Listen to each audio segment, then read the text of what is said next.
7 தமிழ், பொறுப்பும் பொது நலமும். இன்றைய உலகில் நிகழும் வேகமான மாற்றங்கள் இந்திய கலாச்சாரத்தில் பல்வேறு மாறுதல்களை ஏற்படுத்தி வருகிறது.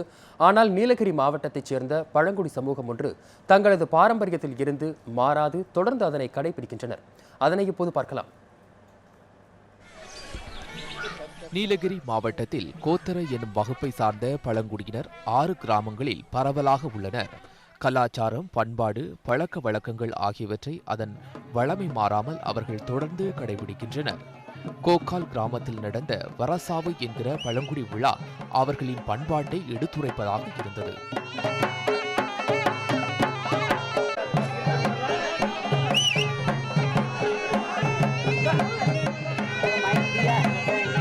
இறந்து போன முன்னோர்களின் ஆன்மா சாந்தியடைய வேண்டி 9 நாட்களுக்கு இந்த வரசாவு நிகழ்வு நடத்தப்படுவதாக கோத்ரா பழங்குடியினர் கூறுகின்றனர். இன்னைக்கு ஆட்ட நாள். இன்னைக்கு 6 வகை நடனம் ஆடுவாங்க. இன்னைக்கு பாரம்பரிய உடையில் ஆண்கள் தனியாக பெண்கள் தனியாக ஆடுவாங்க. அப்புறம் அதை உடையை போட்டு ஒரு டைம் ஆடுவேன். அப்போ இன்னைக்கு இந்த சாஸ்திரம் இன்னைக்கு சாஸ்திரம் முடிய போகுது. இன்னைக்கு